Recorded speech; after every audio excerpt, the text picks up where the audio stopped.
Magandang hapon mga ka-happy hour. At narito ang mga balita para sa MBC TV Network News Update 4 PM edition. Dating overall Deputy Ombudsman Karandang, pag-aaralan kung maaaring tumestigo sa impeachment trial. Ating panuurin sa MBC TV Network News ni Kyle Bulyas. May posibilidad na kunin bilang witness sa impeachment trial kay Vice President Sara Duterte si dating overall Deputy Ombudsman Melchor Carandang.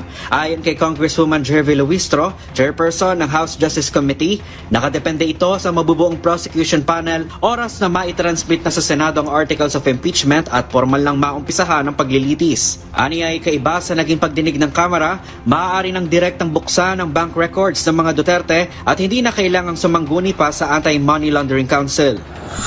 Wala na namang issues doon, so they can actually issue subpoena of bank records. Unlike yung nangyari sa amin, may mga debates pa about subpoena yung bank records, kaya we opted to subpoena instead the AMLAC, no? Lang. Ito namang sa Senate, pwede namang diretsuhin na nila Yung bank because account, yeah. no doubt this is an impeachment case, di ba? So, siguro pagka na-constitute na katunying ang prosecution panel, we can discuss kung magiging significant ba si Carandang for the purpose of establishing the unexplained wealth, considering na siya ang unang naglabas nitong AMLAC report.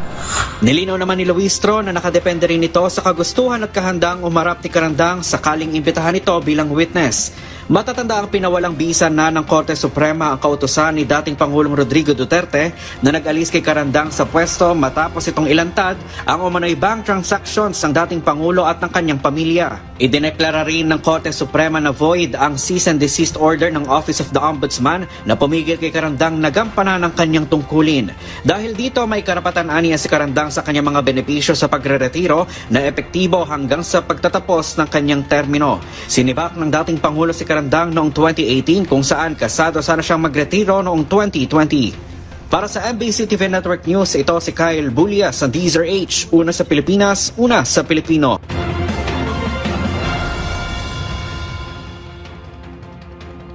Samantala, mahigit 4 na milyong piso na reward money, ibinahagi ng PNP sa 21 informants. Ibinahagi na ng Philippine National Police ang mahigit 4 na milyong piso na reward money sa 21 sibilyan na informants. Pinangunahan ni PNP Chief General Jose Melencio Nartates Jr. ang pamamahagi ng cash incentives na siyang naging susi para magtagumpay ang pagkakaaresto ng mga kriminal. Pinakamalaking nakakuha ng reward ay aabot sa 1 milyong piso na naging sanhi para maaresto ang wanted person na nahaharap sa kasong 54 counts of terrorism financing, habang mayroong isang informants ang nakakuha ng 450,000 pesos para matulungan ang mga otoridad sa pagresolba ng mga kaso gaya ng murder, kidnapping at serious illegal detention. Ayon sa PNP Chief na ang nasabing hakbang ay isang mahalaga para matulungan ang mga kapulisan sa pagresolba nila ng mga krimen sa iba't ibang bahagi ng bansa. At yan ang mga balita para sa MBC TV Network News Update 4 PM edition.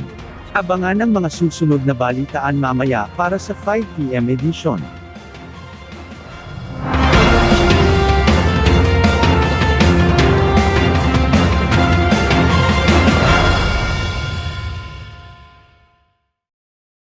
Mga ka-happy hour, kung gusto mong manood ang mga balita sa MBC TV Network News Update, mag-subscribe sa aming YouTube channel, i-like ang aming Facebook page, at i-follow sa aming TikTok account.